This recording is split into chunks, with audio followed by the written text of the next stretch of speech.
We got another. Well, Shucky Don. Don't look at that one now. That was like. I guess. I guess. I'm a Martin. No.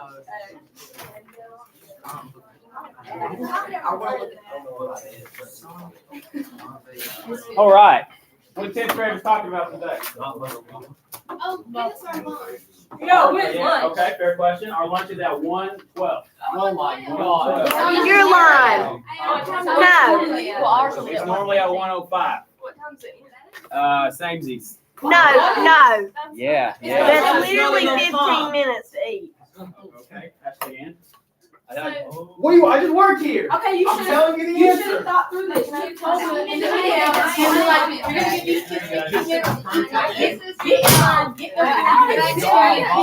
So you know what? This is my life being flipped upside down because what Mr. Powell is doing, right? He puts out a schedule. That's what I do in the Army. I put out a schedule, and guess what happens? All the minions gripe about it. Well, in this case, Mr. Powell put out a schedule, and I'm not going to be minion and gripe about it. I'm going to understand what he's got going on. That is more than I can control. There are testings going on in the middle school, and that's the why. Is everybody hey? Is Always a why. everybody else's lunch late? It's all shifted by. Hey, it is 7 minutes. 7 minutes is a long 7 time. minutes is enough time to get your food and sit down. If we only have 15 minutes to get in there and get out, is what's gonna happen. We'll get in there, we're gonna be in there for 5 minutes trying to just get in line. And by the time we sit down, it's gonna be time to go. Yeah, that I'm yeah. opening my milk cart and drink my chocolate milk. I knew that. You feel hurt? Yeah. You feel hurt? No, I don't feel hurt. We still have nothing's changed. What if we just You know the whole sometimes the whole purpose of this open forum in a city council meeting is just so people can get off their chest. So do you feel heard? No. I can't change it. Do you feel heard? No.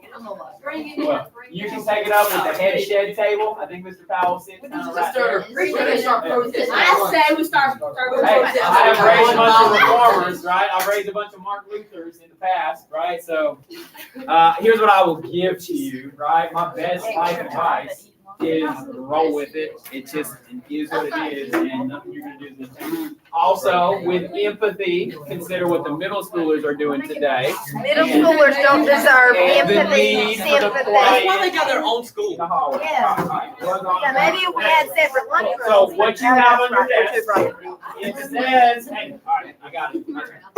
It says Unit 5, but what it is day 4, right? We've said that the unit is kind of off one. This is day 4. This is your next packet. Check it. No, Right, I've already put it away. I don't want to see it. It's got good reading. It's got major key ideas. It gets to, it's got 2-3 questions per the usual, and it's got some stuff for you to fill out. You guys, chart, right? This is when I still had access to the color ink, so I had a nice little chart here. I no longer have access to the color ink, for those of you wondering. This is a thorough review of the Civil War. Okay, I appreciate what we were able to accomplish yesterday. It seemed like most of you were just kind of ticking along with the conversation. I was not saying something you didn't understand. That's good. Now, we got several more days of review to go. I hope that will kind of maintain the same. Yep, I got it. Okay, good refresher. Moving on. What you needed, so that will be due. I will check it on, what's today? I'll check it on Thursday. I'm giving you 2 nights. I will check this on Thursday. Putting it in your hands now. I'll check it on Thursday. It will support our conversation on Thursday. So it really won't do you good to do it afterwards. You'll lose points and you won't be ready for the conversation. Do Thursday. Questions on that? Hearing none. Moving on. Pull out the one that says day 2. Pull out your one that says day 2. It's the Revolution, all the way up to the authoring of the Constitution. Similar to yesterday, darn near identical to yesterday. I'm going to blast through some major concepts. The pace of the conversation will be dependent upon what you need me to talk about. If you have it in front of you on a Chromebook, I'm cool with that. If I wander the room and see some racing games or Jenga or whatever else, I'm going to shut the Chromebooks down. Like if you want it in front of you, because that is more helpful than training to see the screen, cool. That's why I allow you to do that. I've made a Google Classroom post that's kind of all-encompassing for Unit 1. Comes several documents. Some of you may browse those documents. Some of you are never even going to log into Google Classroom. That's a choice. I've given you the tools to review along the way. So, Unit 1, in the end here, we've broken it up into 2 days. Yesterday was a bit of a sip. Okay, I said that it was kind of a lighter day in terms of mega vocab. Introduced the EOC, kind of had an upfront conversation. This is a little bit more, but it's nothing that we can't handle at the pace that we're going. Okay, so all of that said, I hope that this rings a bell along the way, and that we have good conversation as we go. But before we get there, would everybody look at the screen, please? Now everybody turn and look at Taylor and applaud. Taylor, congratulations on your officership. Tell us what that means, what we'll be doing in the next year. So for the next year, I'll be regional officer for Region 9 for SCCLA. I'll be interacting with most of the state council and different directors from Georgia, and I'll have to basically be a leader for 14 different counties. Okay, that is excellent. And they chose you. What was the interview process? So it started with an online competency test, and then from there you have an interview with the vice president of section development and 2 other interviews. They're asking questions. Excellent. Well, I followed some of the FCCLA Facebook posts. I knew that you're doing a Zoom interview and all that. You had the red jacket on, and when I saw the announcement, I was very proud. And I always like to highlight excellence of the students in our classroom, sports, and other activities. So, Taylor, we're proud of you. And obviously, we're going to be seeing more from your officership in the next year. So, well done. Congrats there. All right, let's roll. French and Indian War. French and Indian War is arguably the main cause of the American Revolution. So if I were a guessing man, and I'm looking for something like themes and influences that may yield a question on the exam, maybe something along the lines of considering the debt incurred by the French and Indian War, what was the result due to fill in what, right? Something that sets up the French and Indian War, and you got to answer that is the main cause of the American Revolution. I would probably key that one into my brain as a likely connection possibly to be made. Now, on your page here, I think I go fairly in order today, maybe a little bit better than yesterday. If you feel the need to read along with or improve your notes, okay? That's what we're doing. We're walking right on down the line. Tell me what you remember about the French and Indian War. Christy makes a great point. It is so named in history as the French and Indian War, and in fact, the French and Indians were on the same side, and in fact, how did they fare in the war? They lost. The war is named after the losers. That doesn't often happen, right? So that is confusing from an academic perspective, from a school perspective. You might think that the French fought the Indians, or at least you might think that the French won the war. Not the case. They were on the same side, and they lost the war. So don't get tripped up by that. It is rooted in this long-standing rivalry between France and England. It's fought in Europe between 1754 and 1763. Those aren't dates you got to plug into your brain. It starts in Europe, and it flows to the American colonies. A lot of times it's known as the 7 Years' War. Now, I don't think that that'll be how it is phrased on the EOC. I think it'll be referred to as the French and Indian War. This is like one nugget of extra. I told you I try to trim the extras. I've done some reading in the past recently since we had this class. A lot of historians argue that this was actually so-called could have been called World War I because it involved multiple nations being fought on multiple continents. Sounds a whole lot like a world at war, but we don't refer to it as World War I, right? You're never going to see it referred to as World War I. The other conflict that we call World War I gets that name. But arguably, this was the world at war in the 1700s. So that's my one little side nugget. That's the background. What caused it in the first place? Well, land. Land is money. Land is resources. It's always about that money. It's smoking hot in here. Someone said it feels good. It feels fun. Okay. Like someone said they were cold, so they bumped it up, bumped it warmer, and now I'm sweating bullets. It starts out with land, okay? It just always does. At the time, it was the Ohio River Valley, and Ohio kind of bleeds into Pennsylvania, so Ohio and Pennsylvania. Nobody is fighting over Cleveland today, right? Nobody's going to say, wow, I'm going to sell the farm and go move to Cleveland today. But at the time, it was among the lushest, most regal, most highly sought after territory in the New World. So the fact that both French and British kind of had claims to the Ohio and Pennsylvania area, this is what really starts the war. And, there's the expansion of colonists. There's who gets what land, who gets what resources. that competition of mercantilism kind of drives this cause that becomes the French and Indian War. In the end, well, I already said it, who wins the war? The British. The British do. Why is we in quote marks? We were colonists. That's exactly right. We are associated with Britain at the time. While we have some independence and self-governance and a cultural identity, we are still British subjects. And in fact, we, future American colonists, fought on behalf of the British, wearing that lobster-back red coat. Who's a famous person that wore the red coat? George Washington himself fought on behalf of the British. I know that's like soul-shocking to some people to think that George Washington was British, but he was, right? In this case. You sound like you're from London. We win the war, and it officially ends with the Treaty of Paris of 1763. And I think historians hate history students because there are multiple treaties of Paris along the way. This is the first one. Treaty of Paris, 1763, ends the French and Indian War. And what is the result?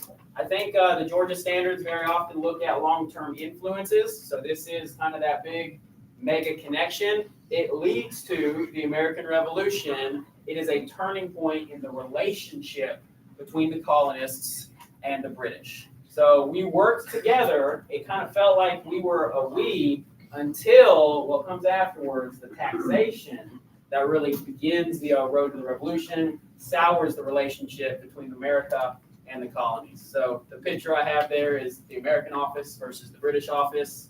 And if you're a fan of comedy at all, you know that that's still a long-standing rivalry, much like the two countries started to have a rivalry at that point as well.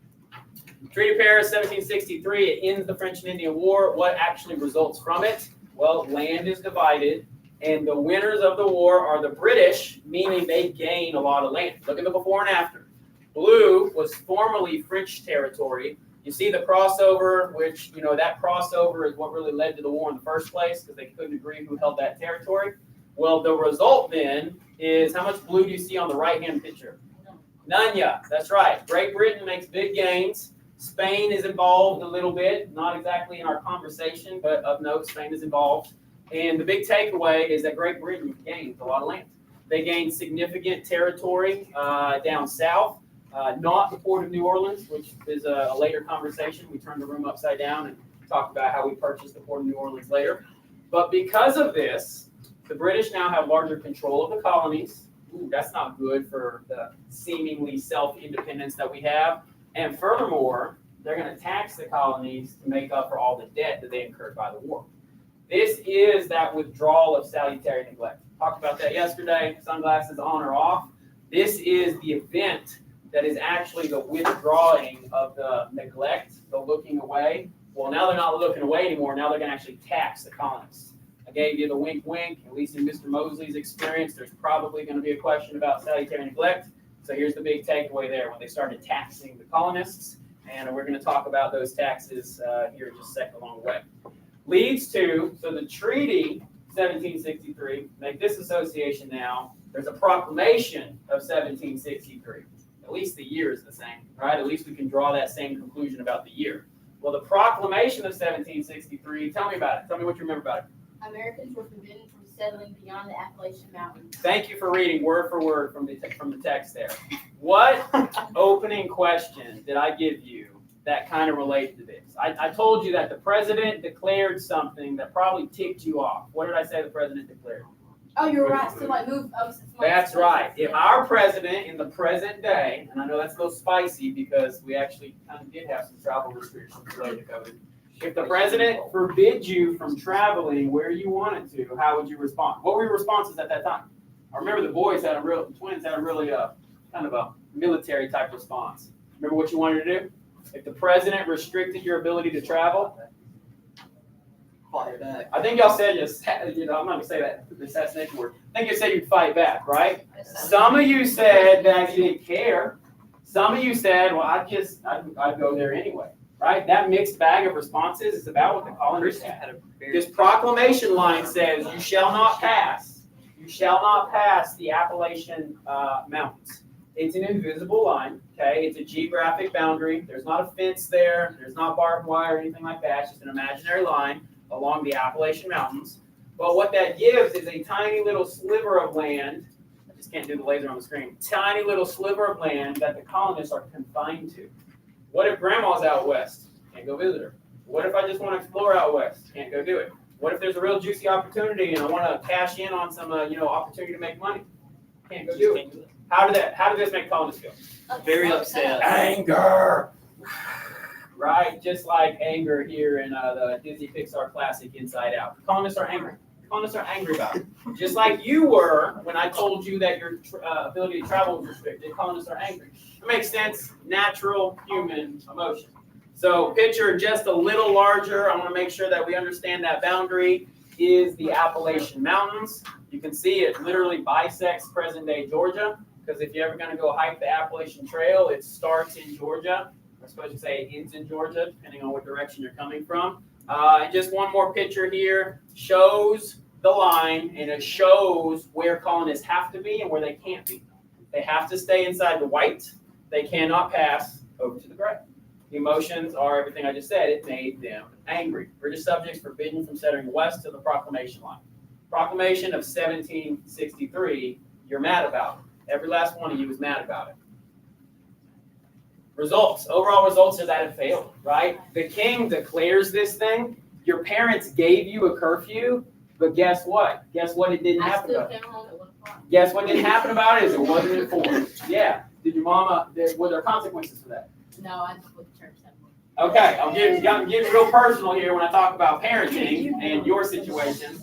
But much like Sanaa's situation, maybe, the line was drawn, but it didn't matter. It didn't matter. So, that's right. The British, so, that's right. They did not have enough troops to stand shoulder to shoulder across the whole line. They didn't have checkpoints that were manned by soldiers. And Jacqueline's exactly right. The king made this proclamation, but didn't enforce it. But how did the colonists still feel about it? Like the fact that you just said it was just like, Yeah, you just kind of take one sort of. Thank you. The parenting analogy continues to hold weight here, right? The fact that it was a rule set in place is what made him angry. Doesn't matter that it wasn't enforced. It wasn't really enforceable based on manpower. And colonists really kind of continued to go over that line anyway. They're still angry about it. So we're taking steps closer to revolution. Just like we talked about boiling the frog in the Civil War. I suppose the same analogy could fit here as well. Well, let's get to it. Let's talk about the American Revolution. Do you remember our taxation exercise? Yeah. I'm real sad Chandler's not here because I was definitely going to point out how she reneged on her school jersey at that point, right? Remember I said there's a tax on school athletes and all of a sudden Chandler wasn't the cheerleader anymore? Like that, I caught that on video. I showed it to Miss Bordeaux, I think. I don't know. Jency, tax collector of the year. Actually, let's just take a look at everybody. Kale was up there as well. Jency was as nice as could be. And then Kale was like straight regulating. Riley, she got her salutary and gut gases on. Riley was Queen Riley, and then we have Parliament as well. What did you take out of this taxation exercise, right? The cheese puffs. The cheese puffs represented currency. Every time the tax collectors went around to collect the tax, common folk, which was the rest of you, how did you feel about that? I didn't like it. Didn't like it. Thank you, Anna Kate. Hey, Parliament. Every time that a tax was collected, what did you get? A little bit of a kickback. Tax collectors, for that matter, y'all got a little bit of a kickback. And then Queen Riley, how many cheese puffs did you end up with? A whole lot. Way too many, right? That mother country was real fat and happy. Kind of back to the mercantilism theme. Yeah, so remember the taxation exercise. The reason we spend time in class doing these fun things is so that we can have the association in our brains when it matters. You want to look at fourth block? You want to giggle at fourth block? Jasmine was the queen. It was Queen Jasmine. Marquand, Devin, Talon, and Angelita. So they did the same thing. They wore the same costumes. Yeah, that's an opinion. That's just like your opinion, man. All right. So what were some of the early taxes? What was one of the first taxes? Stamp Act. Yeah, sugar's right up there as well. Okay, but we're gonna focus on stamp right now. There's a variety of early taxes that rolled out that started to, and then again, what was the purpose of these taxes?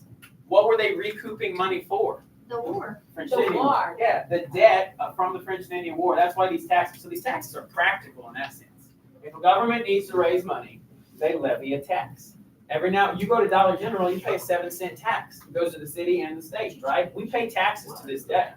But the colonists were angry about the fact that they hadn't been taxed before, and now they are. And further, what is their gripe? Cute little rhyming phrase. That, no taxation without representation. That's right. They were being taxed without representation. Taxation is totally different today because we have a Congress whom we vote upon and we send people to Congress. Totally different. But no taxation without representation. That's what they're angry about. Stamp Act is one of the first ones. What was it a tax on? Paper products. Every piece of paper around. Newspapers, legal documents, marriage licenses, tavern licenses. It required a stamp on that sheet of paper, right? Kind of like a postage stamp, but when we're talking like stamp and ink, right? You know what? The stamp itself wasn't even that expensive, but what are they mad about? That just The happened. idea of it. That's right, the idea of it. Here are some of the historical examples of the stamp. Kind of regal looking. You can see they weren't even consistent with how they looked. There's a bunch of varieties of them. They weren't mad about the penny tax as much as they were about the fact that it existed. This leads the colonists closer to war, leads their anger. Now, they don't jump straight to war. They organize, but not as an army. What do they organize as first?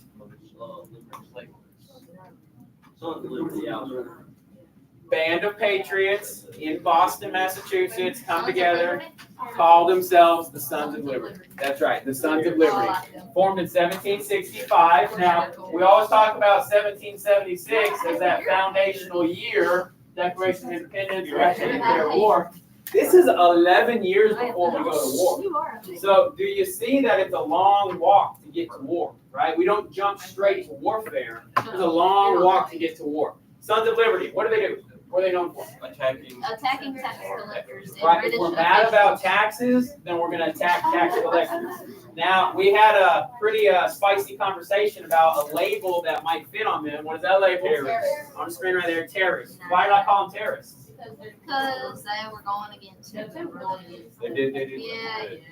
Definition of terrorism, pretty close. Attacking civilians, committing crimes on civilians to gain for political aims. Yes. Committing crimes on not military people, civilians, for political gain.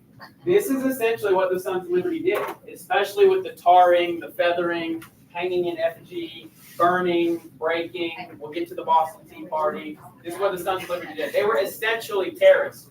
But what they did was they got the attention of both the British and fellow colonists. Colonists kind of woke up to what was going on, realized that some people were going to take action on it, and that started to spread the patriotic message. Just a bit of a blow up of tarring and feathering a tax collector. You see the Liberty Tree. You can see kind of the maniacal look on the Sons of Liberty men, the individuals themselves. Who were some of the Sons of Liberty? Famous names.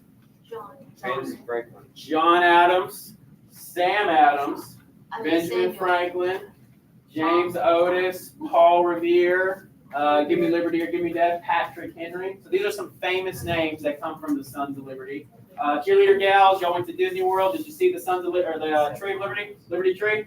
I asked Chandler and Jinsey about that back then when they visited. Disney World has Liberty Square, which has the Liberty Tree. Pretty cool little recreation of what colonial America might have looked like. So, Sons of Liberty obviously implies that's what the dudes were doing. Were they the only ones involved? In fact, they were not. There was also an organization called the Daughters of Liberty.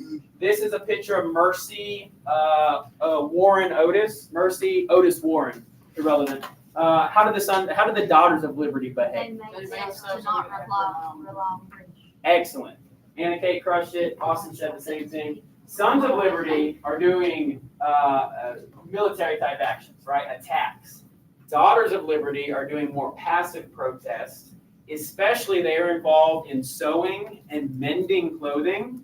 Because if you're making your own clothing or mending the clothing you've had for years, what are you not buying?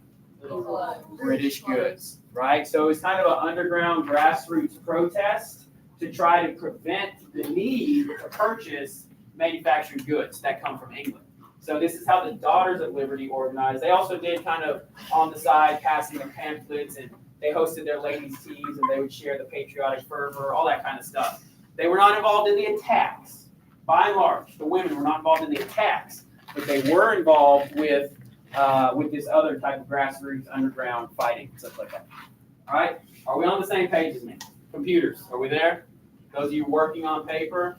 Okay, I should be seeing the same notes that I'm talking about right now. This is the Boston Tea Party, one of the hallmark protests from the Sons of Liberty. What happened at the time of the Boston Tea Party? Chuck a whole bunch of British tea into where? Excellent. Got to make a connection on the geography. It is the Boston Harbor. Now, I always like to think about the New England Patriots football team is in Boston. Okay, even though they use that broad term New England, they are in Boston. They are patriots. So every time I think about patriots and things like the Boston Tea Party, it's kind of easy to think about the football team. So I just give that to you. Maybe you can make that mental association. Yeah, the whole point here is they dumped millions of dollars of British tea into the harbor.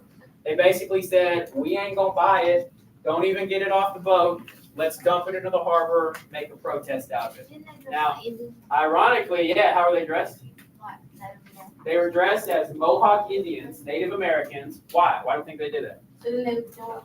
A little bit of casting the blame on a different person group, right? Even a bit of a disguise, so it couldn't come back to them and they got arrested, such like that. So that's always a bit of an interesting side extra, the fact that they masked their identities, especially like Indians.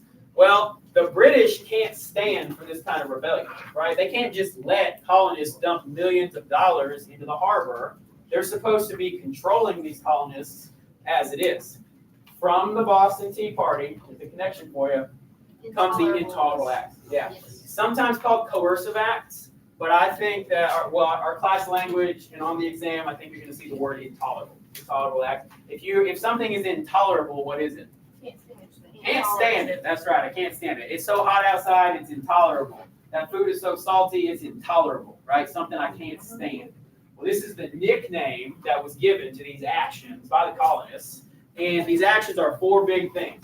I got one of them highlighted because it is kind of the most important. One, they closed the port of Boston. If you close someone's port, we talked about this, water is life, we talked about that a lot. What are you really closing off? Okay? Money. Yeah, their ability to trade, make money, import, export, all that. So closing of the port of Boston, that was a big deal. And the British said, we're going to close this port until you pay back all the tea, pay back the money, the value of the tea you dumped into the water. That was so much money that was never going to happen. It was basically an indefinite type of closing of the port of Boston. Two, it reduced self-government and autonomy, took away their city councils, took away their self-governance. Three, this is kind of on the smaller side, but I'll throw it out there because it is from the Intolerable Acts. At this time, if you're accused of a crime, you got tried in the colonies. Well, now, based on that's right. So you get accused of petty theft.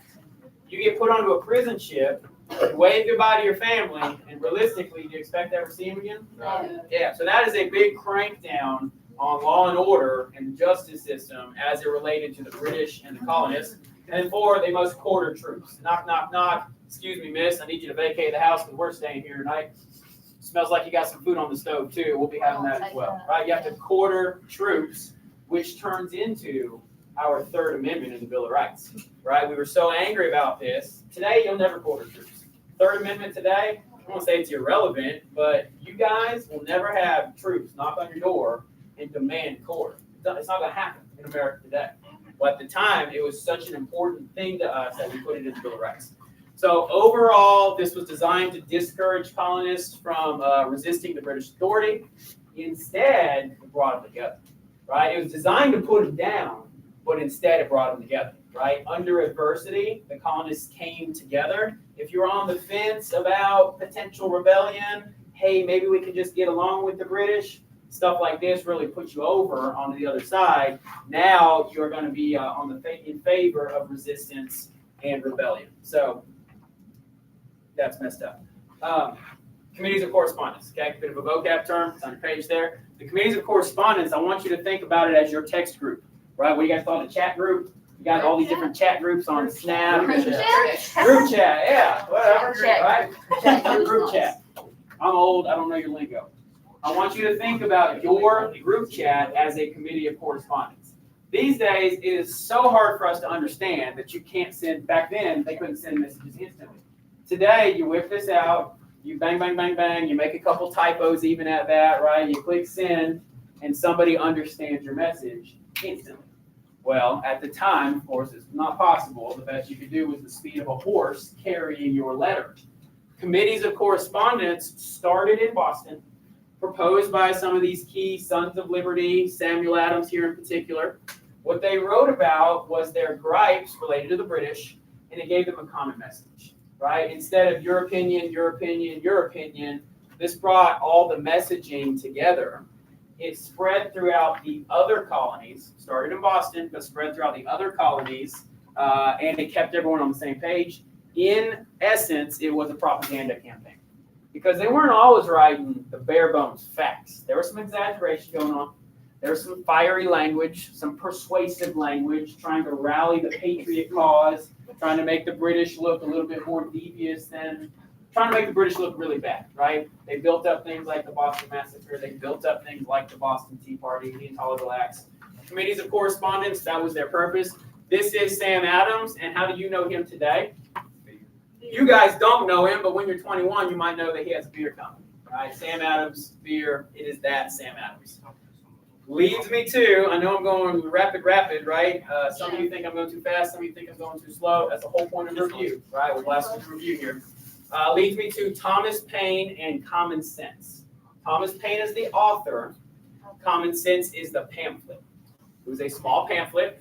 I even pulled out my example of a pamphlet, small, just a few pages. It's not a novel, it's not a book. Small enough that you could kind of slip from person to person, spread the propaganda message around a little bit. Small pamphlet, big effect, big impact. Thomas Paine's writing moved many Americans to support the independence movement or support independence from Great Britain.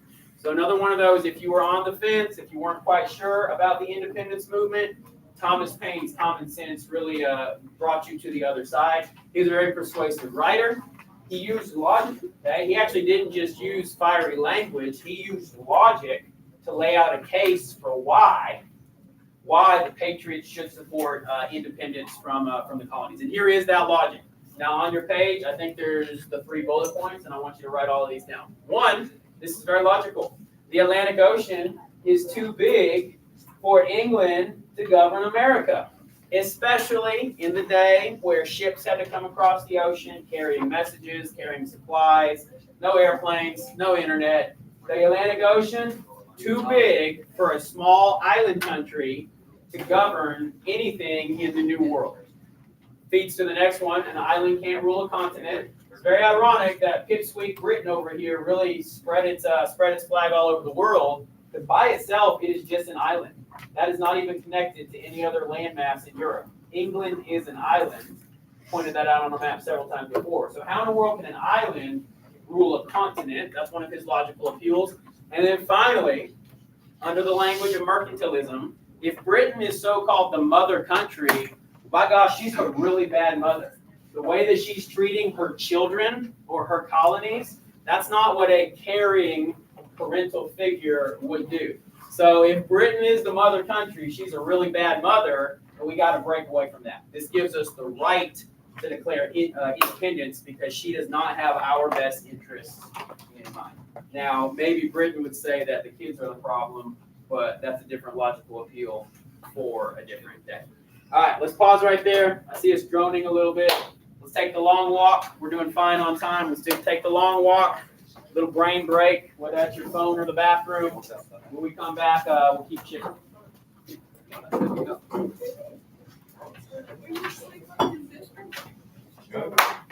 My seat. Okay, if you want.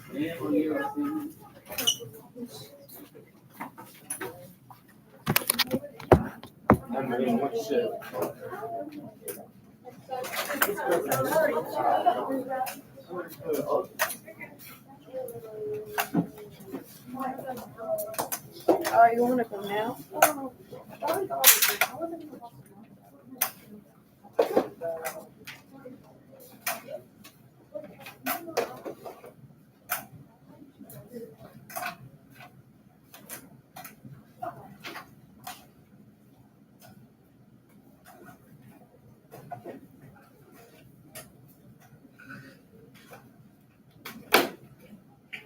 Good? My head just starts.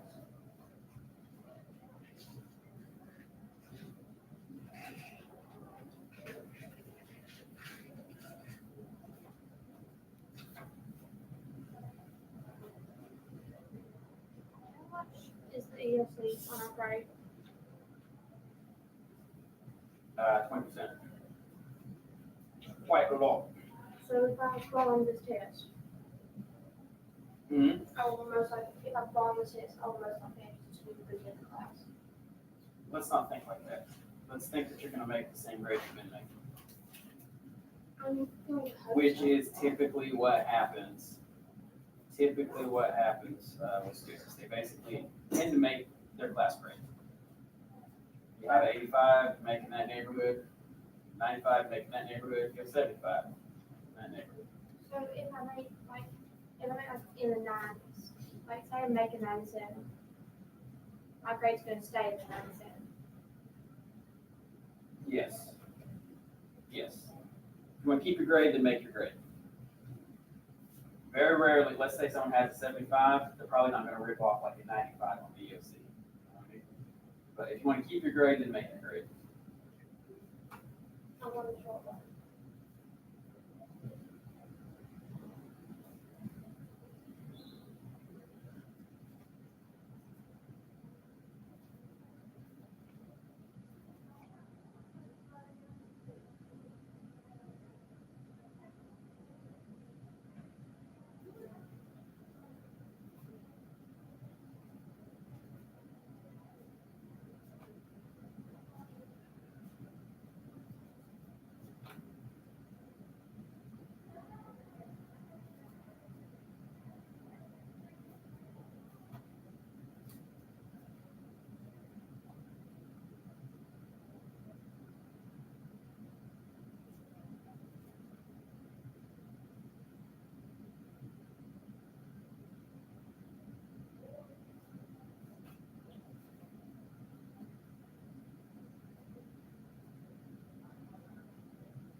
You'll be okay. Got this. Breathe.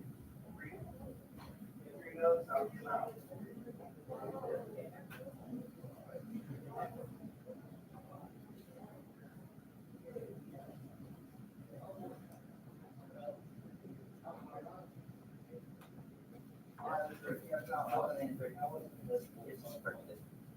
Oh, come on, Mac.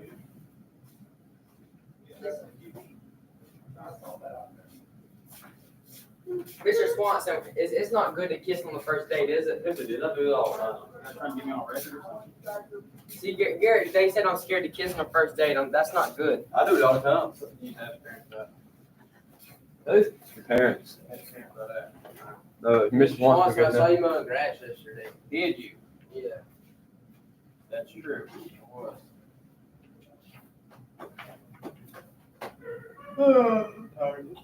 For audience. You care? 1, 2, 3, 4. I declare a thumb mark. 5, 6, 7, 8. This would be a piece of cake. Not one I use. Stop. You already say it together. 1, 2, 3, 4. I declare a thumb. 5, 6, 7, 8. What's your nominee? Ow. Excuse you. I want to sit right here today. Actually, I want to hear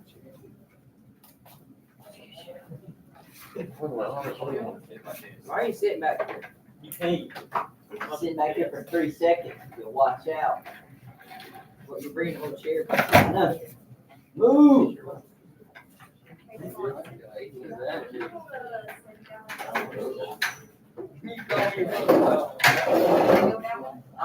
I'm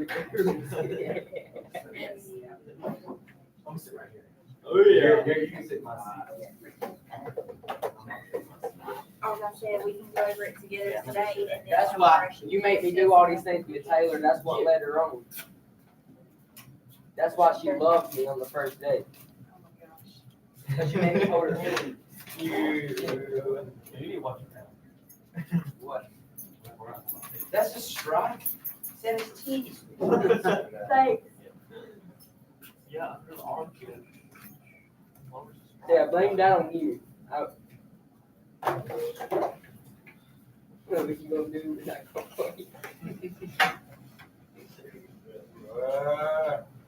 My dad's laughing really kind of a home run. Roar! Ow. I hate those. So do I do Troy. What's his last name? Hairlock. Earlock. Hairlock. Oh yeah, you know he's I just get my phone looking up on Instagram. Oh, I'm really looking up. That's what I do. Oh, no. Ain't scared.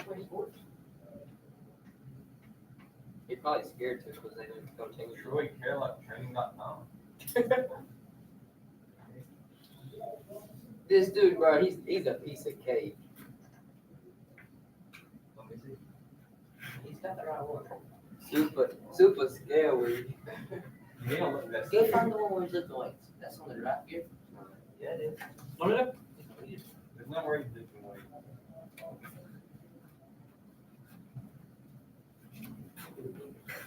it. You're too weak to even load his training website.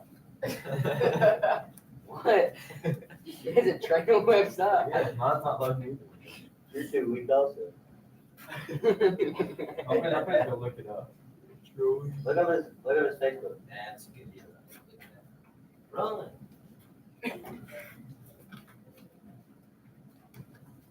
That's good. Got a whole trend. That's like you found a grown man. So look it up on Facebook.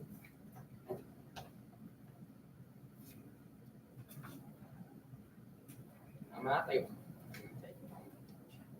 me number 53 right there gonna get it. And he is pulling down his stuff. Cap. We can go to school. Congratulations. How's he trouble? Joe. Here, look at you and your girl. I know I see it. Well, Y'all see the grades actually? Hey, Garrett, I seen her reaction, dude. See a girl, 9 out of 10, because I'm the one she needs.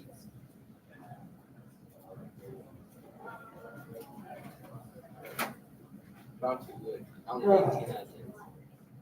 Only 10 out of 10? Also, you can't flag him, 4 out of 10. Anna Kate. 4 out of 10 and 8, yeah. Yeah. No, sir. Mm-mm, mm-mm, mm-mm.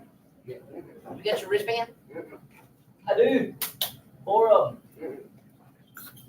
mm-mm. I was safe. That's funny because I'm not. Good. Yeah, better than sweating.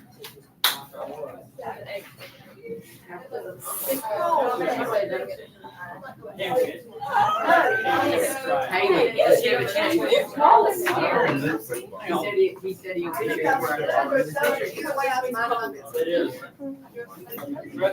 Now to sit in here and be bored and not learn anything. Okay. It is freezing. It is Can't win for trying. Can't lose for winning. Yeah. Can't lose for winning. Alright,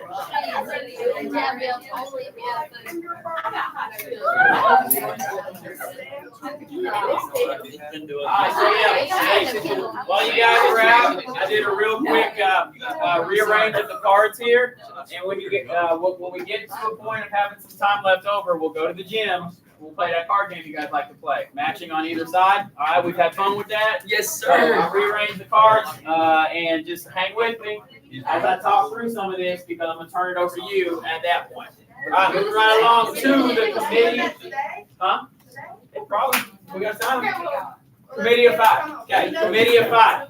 Now, you would probably think this to be a committee of three based on the famousness of their names. Committee of five is a group that was appointed to start coming up with language that would become the Declaration of Independence.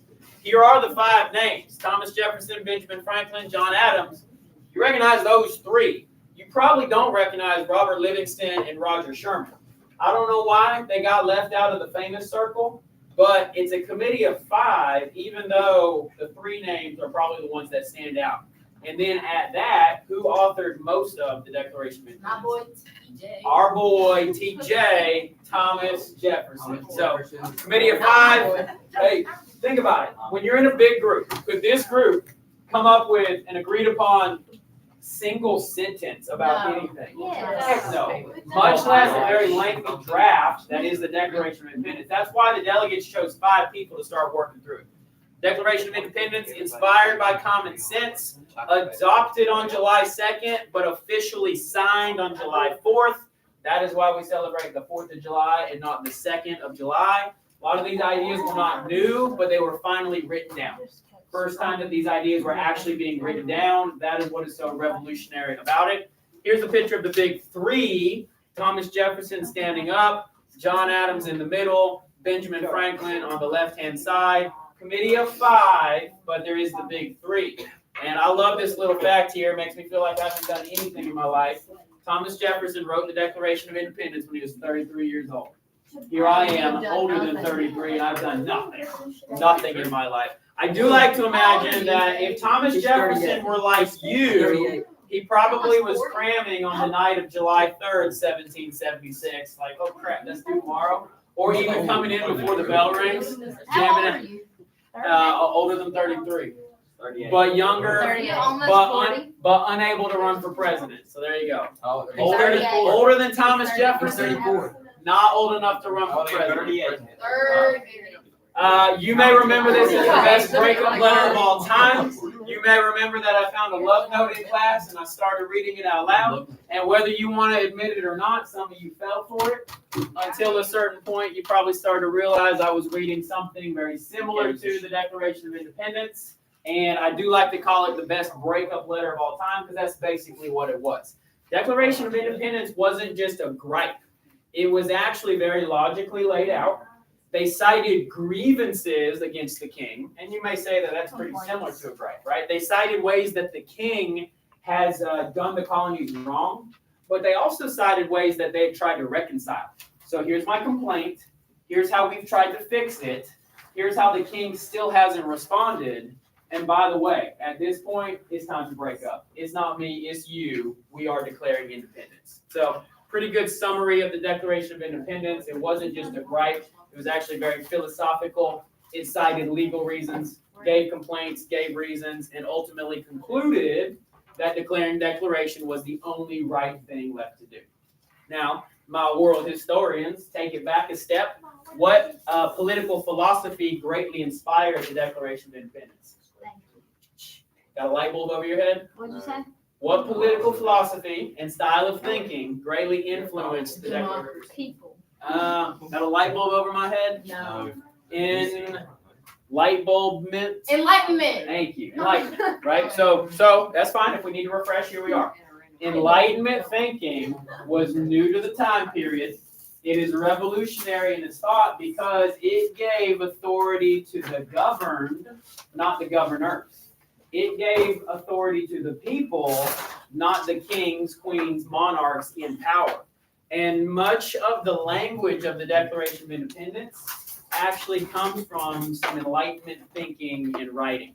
Thomas Jefferson writes about unalienable rights, life, liberty, and the pursuit of happiness.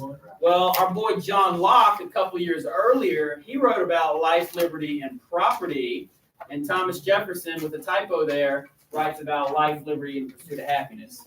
So it's almost like you ever pass your paper to a friend and say, hey, just change it up a little bit so he doesn't notice. Yes. Yeah, y'all do. Just so you know. I know. Just so you know, I know. That's kind of what happened here. I don't think. Will we call it I don't plagiarism? think. Do you think Thomas Jefferson plagiarized? No. He was inspired. If it was a full-on academic paper that he had to turn into college, we'd probably call it plagiarism today. No. But that's not what it was. I like the word inspired, right? I think he was inspired by Enlightenment thought. And John Locke, L-O-C-K-E, but John Locke is the one who authored a whole lot of the language that Thomas Jefferson then borrows. So if that was something that didn't quite ring a bell, Enlightenment thought, that's something you need to jot down. That is something that's a connecting theme. Okay? Enlightenment thought to the Declaration of Independence, that's a connecting theme. Moving on to who we're going to have lead this here rebellion. Well, we choose George Washington. He was seen as greatly experienced, more experienced than anyone else. He was a unifier. Being from Virginia, he was not from the rabble of the North. Okay, a lot of people thought those Bostonians were just trying to look for a fight. But George Washington, being from the southern colony of Virginia, he was actually able to unify North and South. So that's kind of significant to his leadership. And, you know, he deals with a whole lot in his time. Obviously, you could spend a lot of time with George Washington. He holds the army together when they could have fallen apart. The army had little equipment, clothing, food, money. Sometimes the soldiers weren't getting paid, very oftentimes. George Washington held that army together, avoided the mutinies. His leadership was crucial. And the big takeaway is he took an inexperienced group of farmers with pitchforks, right? Inexperienced recruits. He turned them into a professional army through training. And that army took on the most powerful army in the world and won. So George Washington, I give you the general of the army. Obviously, he will go on to be the first president of the United States as well. But he didn't do it alone. He does receive some foreign support, and two names have got to stand out to you. From France, it is Marquis de Lafayette. And to this day, anything called Lafayette or Fayetteville is related to Marquis de Lafayette. Many cities and municipalities named themselves after Marquis de Lafayette in the years following the Revolution. And then from Prussia, which is more or less modern-day Germany. I know it sounds like the word Russia, but it's actually modern-day Germany. Baron von Steuben. How did these guys contribute to George Washington's army? Help train. They helped. Here's some words. Help train troops. Training is a big one. Yes, and so she said training. I thought you said trade. Training, yeah, training is a big one. They were also a connection to Europe, so they were able to help build alliances with other European powers. And Lafayette himself, he actually invested his personal money into his troops. A lot of times he paid their salary. So talk about like from the goodness of his heart, right? He's paying for the American Revolution from his own pocket. So these gentlemen right here, French, Lafayette, Prussian, von Steuben, you may see something along the lines of how do the Americans receive foreign help? And this is probably what they're looking for.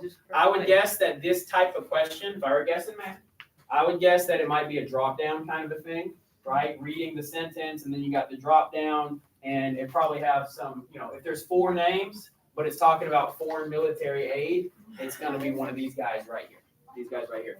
We did watch snips of the Patriot, and this character right here, while he is not named either of them, he represents the foreign military aid that was given to the Continentals. So character right there kind of represents both Lafayette and von Steuben. Moving along to a couple of key battles. Now, we went really in depth with battles in class. Here, I'm giving you the high points of the key ones. We actually even talked about a few that, you know, fall a little outside the standards. I find that you can't teach the Revolutionary War without telling the whole story. But hey, when it comes to the standards, we're trimming the information. We're focusing on what matters. So one of the first important battles, a very motivational victory, is when Washington crosses the Delaware on what night? Christmas. That's on right? Never let your guard down, not even on Christmas, because our country was really born of an attack that happens on Christmas, Christmas 1775.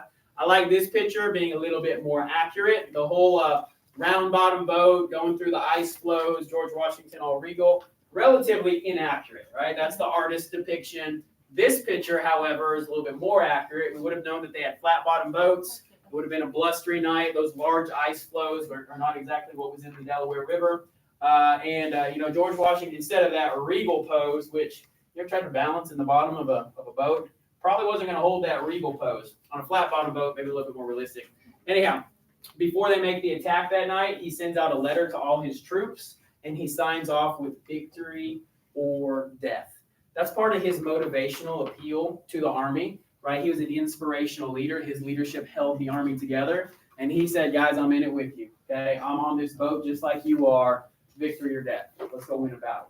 The battle itself, I know we say he crossed the Delaware. The battle itself was called Trenton, and the big takeaway is that it was an inspirational victory. The people they actually fought on the other side of the river were called Hessians. They were hired mercenaries, not even the British redcoats. They were hired mercenaries. They didn't really care about the cause either way. They were just soldiers for hire. Well, the Continentals cared about the cause. This was their home, and they bust up some Hessians on Christmas night, 1775. Major inspirational victory. That's the take on the Battle of Trenton. Major inspirational victory. Battle of Saratoga, what do we know it as? Excellent. It's actually a sequence of two battles. The second battle convinces the French that, hey, this is a real army, not a ragtag group of farmers with pitchforks, and it convinces them what? To join our side. Join our side, lend their aid. So as much as winning the battle was important, right? You always want to win the battle, maintain the ground, be the winner, such like that. But it was actually the drawing the French into the war is what mattered most. Jacqueline. Oh, she knows that? I just made it really weird. It's like totally made it weird. I probably forgot all the two. Yes, turning point of the war, and it leads to France eventually negotiating and agreeing to this Treaty of Alliance.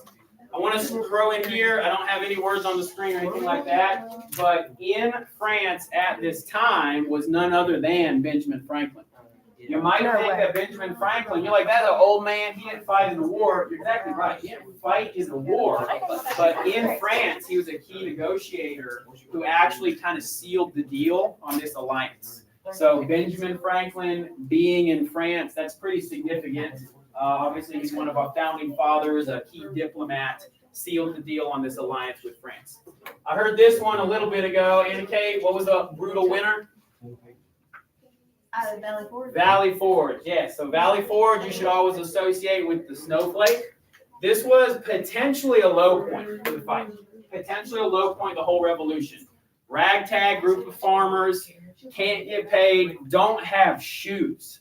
Can you imagine existing outdoors for the winter with inadequate clothing down to not even having shoes? Can you imagine that?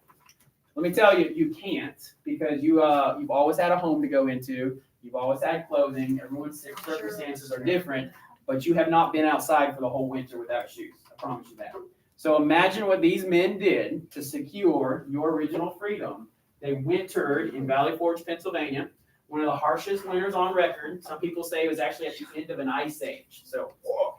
And of note, George Washington stayed with him the whole time. That goes to his leadership as well. A lot of generals, being the gentlemen that they were, they would lead their armies through the summertime, through the spring and the summer, the good weather. But when it came time for the winter, they would go back to their mansions, their plantations. They would stay in posh, good living circumstances while the army suffered. And then they'd show back up in the spring and be like, hey, men, ready to go fight a war? Well, how inspired would those men be? Not very. George Washington stayed with his men. And more than just staying with them, more than bearing the hardship, he trained them. He trained them through the winter of 1777 with Baron von Steuben, okay, one of those foreigners who was helping with training. And from this, they go into camp as a beat-down, battered army, right? Can we survive the winter? While there was plenty of hardship and people died along the way, they leave Valley Forge the next spring as a professional army. That's the big takeaway. Valley Forge led to the American Army becoming a professional military. Soldiers trained hard, emerged from the winter as a professional military. Like the picture there, it shows Baron von Steuben doing his training. And just a little bit more about the character of George Washington. We know he was a praying man. His journals spoke of faith very often, Bible verses in Scripture. Did this exact moment happen as the artist depicted? Probably not. But is it representative of George Washington as a leader? Probably so. Probably so. All right. Now, obviously, there's other battles along the way, and we even missed the shot heard around the world. But like I said, we're focusing in Battle of Yorktown. What do we know to be true of the Battle of Yorktown? it ends the war with a surrender. You got surrender squirrel in the corner down there. So it starts, it is a siege. It is not a one-day battle, but they surround the city of Yorktown, Virginia. It's actually on the water. So the Continentals surround the land. And who shows up right on time? Our long lost friends, the French, have finally arrived. That's right. They cut off the British from the water route. The British have no choice but to surrender, a very sizable force. Who was the British general who surrendered? He's just on the screen. Cornwallis. Funky name, right? Maybe you think about Cornwallis. Cornwallis. General Lord Cornwallis. So he gets 2 titles with that. Cornwallis had to surrender his army. Cornwallis was so ashamed of having lost the battle that he didn't even go. Who does? His second in command. That's right. His second in command actually surrenders the sword to George Washington, and Cornwallis goes back to England in shame. For shame, good man, because you cannot win the war. And America wins the war. Big take is that Yorktown leads to the surrender, and America wins the war. Now, the arrival of the French Navy right on time. Here's where I can make this point. Benjamin Franklin was key in negotiating this. So don't miss the idea that Franklin was in France throughout much of the war. He was not fighting on a battlefield, but he was fighting in a different sense as a diplomat. And here is that picture of second in command surrendering. So now the war is over. Yay for us. We're a new country. I wonder what kind of challenges we're going to face. What I wondered. Well, first of all, we got to get a formal surrender or a formal treaty. Okay, so Yorktown, yes, Yorktown is the surrender that essentially ends the war, but the war does not formally end until that next Treaty of Paris. So you got Treaty of Paris, 1763, Treaty of Paris, 1783. All right, I don't like it any more than you do, but you do got to memorize 2 different treaties of Paris. All right, you got to distinguish between the 2 of them. This is what formally ends the American Revolution. The United States gains official independence from Britain. Now, we had declared it previously, but this is what makes it official. And when you win the war, what do you usually gain? Land. And what is our new boundary now? Mississippi River. That's right. So previously, just the white areas, okay, that skinny strip of colonies we've been talking about this whole time. Well, now we more than double our territory. And of course, with that, new land, new problems, new government. Let's go ahead and talk about all of that. This is obviously the whole United States, and this kind of represents all the territories coming together. But I like to baby step it. The original 13 colonies, and now we have gained that light purple from the Treaty of Paris of 1783. So we kind of talked about manifest destiny as a puzzle piece, puzzle pieces coming together. You can see that we have got the first 2 puzzle pieces, the original colonies, and then the light purple was gained from the Treaty of Paris. What was the boundary? Mississippi River. All right. So now, new government, or new country, new problems, need a government. Our first and failed government is called the Articles of Confederation. When we say that George Washington is our first president, he's actually the first president under the Constitution. We had 12 years of a failed government before that. It is the Articles of Confederation. What are major characteristics of the Articles of Confederation? Weak government. Excellent. I think I heard it from several ways. It was weak.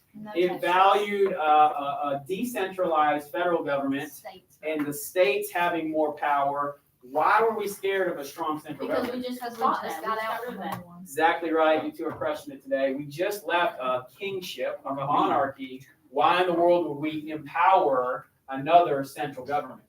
But in doing that, okay, in having those concerns, what we essentially created was a very weak national government. Here are some of the weaknesses. 1, central government is too weak. There's no executive branch. There's no power to tax. The articles say that you can have an army and a navy, but guess what you can't do? Draft any soldiers into it. So you'd be relying only on volunteers from all the states. You think all the states are going to be on the same page? No uniform currency. So you got Massachusetts money, Virginia money, New Hampshire money. How in the world do you have a national economy like that? No national court system, only at the state level. So that means no Supreme Court. If you want to make a law of any sort, 9 out of 13 states have to agree. And in order to amend the articles, all 13 states have to agree. So created a circumstance that was just very weak to begin with. I think I got another nugget here. Because of this, there's many conflicts between the states. The lack of national power made the country very difficult to govern and administer. And with all that infighting, with the weakness of the document, that leaves the United States open to foreign attack.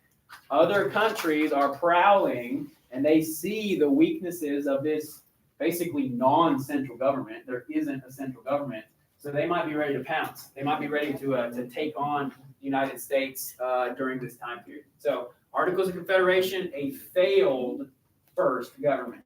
We don't remember much about it because of what comes next, Constitution. Shays' Rebellion. Yeah, I got to throw this in there. Shays' Rebellion reveals the weaknesses of the Articles. Shays, Daniel Shays, and that does have an S on the end of it. Okay, Shays apostrophe S, right? Shays' Rebellion. Daniel Shays was a former Revolutionary War soldier. He was in debt, like personal debt. As a farmer, following the war, he was in personal debt. He wasn't the only one. He gets together a band of about 1,000 farmers who have their own personal debt, and they're like, hey, let's go march to the state house and demand our wartime payments, demand our back salary. Like, let's make some noise here. Well, the central government was not strong enough to put down the rebellion, right? We couldn't just raise an army and say, go put down that band of rebels. Kind of left it to the state of Massachusetts to do so, and the state of Massachusetts was not strong enough to do so. It led everyone to realize, wow, we are rife for an invasion. We are rife to crumble to any outsider who wants to attack us. If this guy had been stronger than just 1,000 farmers with their gripes about being in debt, could have toppled the United States right at that time. So Shays' Rebellion really reveals the weaknesses of the Articles. With that in mind, we now call for a constitutional convention. 1787, so the war is over. We've been our own country for 4 years officially, right? The Articles kind of took place during the war in the first place. Well, delegates from all 13 states, that is significant because all 13 states had to agree to change the Articles in the first place. Delegates from all 13 states, they first meet to discuss revising the Articles. They say, we have a government, it's on paper, it needs changes, let's try to fix it. Were they able to fix it? No. Answer is no. What do they do instead? Where's my shredder at? I don't have a shredder in here. They shred the Articles, they start over, they create what is called the Constitution. So they write a new Constitution instead. The Constitution starts with we the people. So when you see that type of script or that type of document, that is the Constitution of the United States that is being mentioned. Constitution, in creating the Constitution, do we agree on everything? Not really. Of course not, because we find that it is harder to be in agreement than we maybe thought, right? We needed a stronger central government. We didn't want a king, but we kind of understand that it's not as easy to govern yourself as maybe we once thought. Well, we don't have political parties per se, but there are two sides. What are they called? Federalists, and then the ever creatively named Anti-Federalists, right? Who oppose the Federalists. Federal, when I say the federal government, and I'm referring to the Federalists, what do they believe in? What is the federal government today? When I say federal, what is the federal government? Like the government. It's the central government, right? It is the national government. So the feds, if someone's going to get busted by the feds, that means the national government, not just the state police or something like that. Federalists, in that same vein, they believe in a strong central national government. They are generally wealthier and elitist. They are not agrarian or farmers. They don't see the need of regional differences. The South has a plantation economy, but the North has a shipbuilding economy. Whatever, we just need a strong central government. The Anti-Federalists, on the other hand, a little bit more of the common man, the farmer, the agriculturalists. They preferred stronger state governments, a weaker national government. They, in the end, demand the Bill of Rights. So the fact that we have 10 original amendments called the Bill of Rights, this comes from the Anti-Federalists and their efforts to try to make sure that individual liberties are safeguarded. Now, you may remember in this class, we did a battle of the party planning committees, right? We tried to make it fun, like in the office. That's when I dressed up like the White Shrew. Some of you were Federalists, some of you were Anti-Federalists. You had to convince me why I wanted to join your party. So tell me, who are some of the leading figures of the Federalists? Alexander Hamilton, absolutely. And the whole musical Hamilton is hinged on this debate right here. The debate of writing the new Constitution. Who's a Federalist? Who's an Anti-Federalist? Who's a leading Anti-Federalist? Thomas Jefferson. Your boy, Thomas Jefferson, right? Who is a little bit, he's more for the common man. He's for agriculture. He's for a less powerful national government.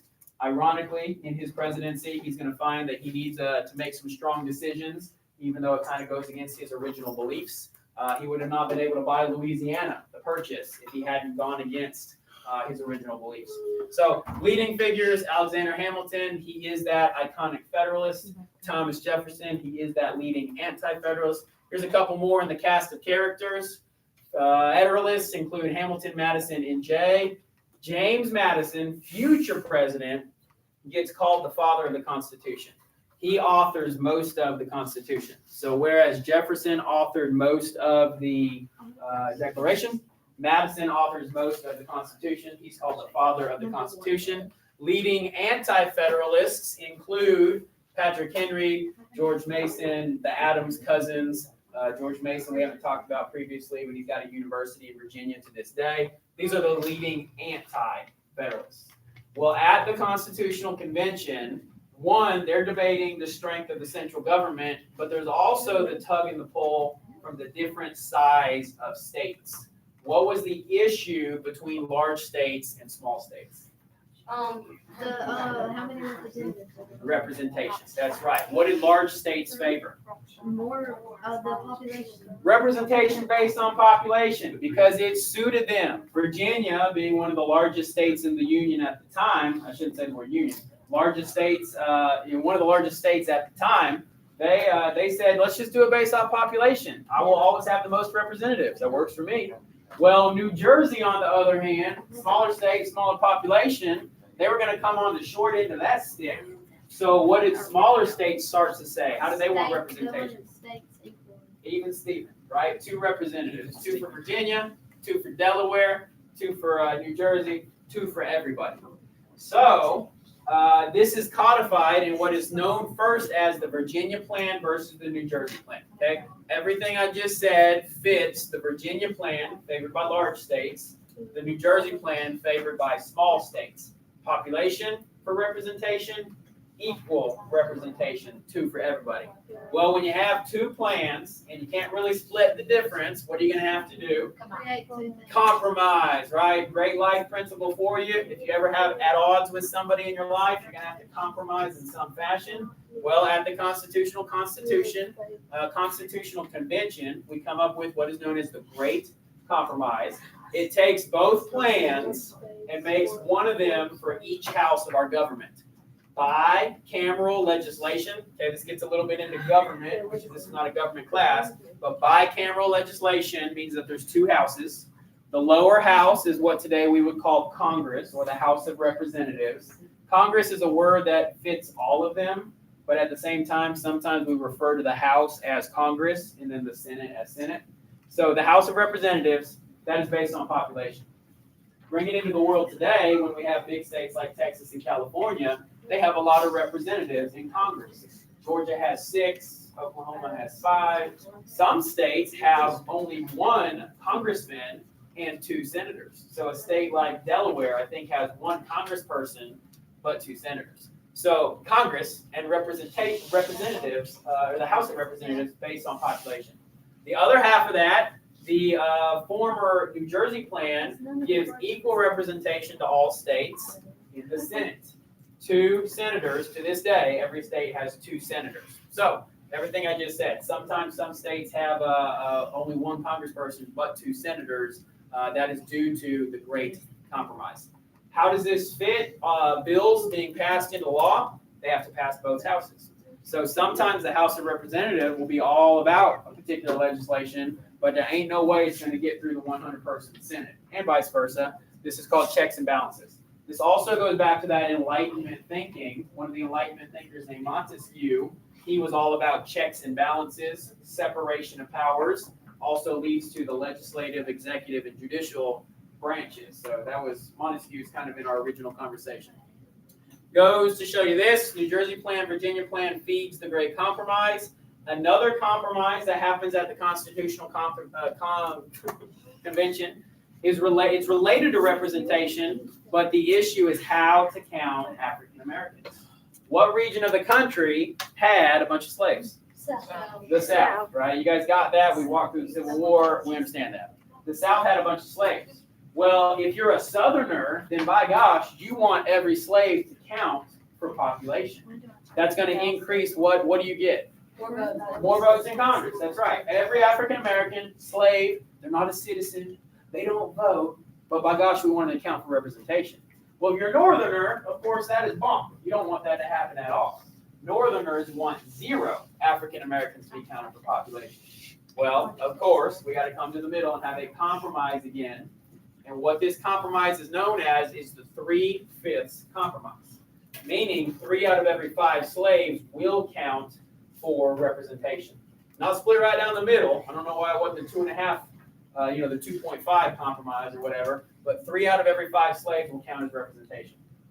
And you can see there, every white person is counted, but only 3 out of 5 Africans is counted. Obviously, that's a racist policy for a country that has said, equality for all and liberty and justice for all and such like that. It's kind of a backwards policy for us to come up with that because, in fact, all men are not created equal under this particular compromise. And then I even like this infographic right here. It basically, it's one thing to count 3 out of every 5. 1, 2, 3, you vote. 1, 2, you don't. But what about chopping up the person itself? It's almost as if to say that only 3/5 of every African counts as a person, right? You're only 3/5 of a person. So for a country that is saying all men are created equal, not really acting like it in this type of a compromise right here.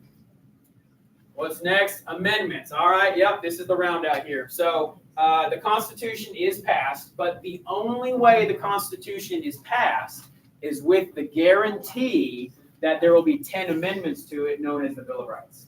The Bill of Rights are the first 10 amendments to the Constitution. Today we have 27. So our government has continued to add amendments, and we've memorized some of those, 13, 14, 15. But the first 10 are known as the Bill of Rights. And what were they focused on? What were they going to safeguard? Personal or individual liberties. That's exactly right. First Amendment, freedom of speech. You got the right to bear arms. That Third Amendment is related to you don't have to quarter soldiers. Here's all 10 of them here.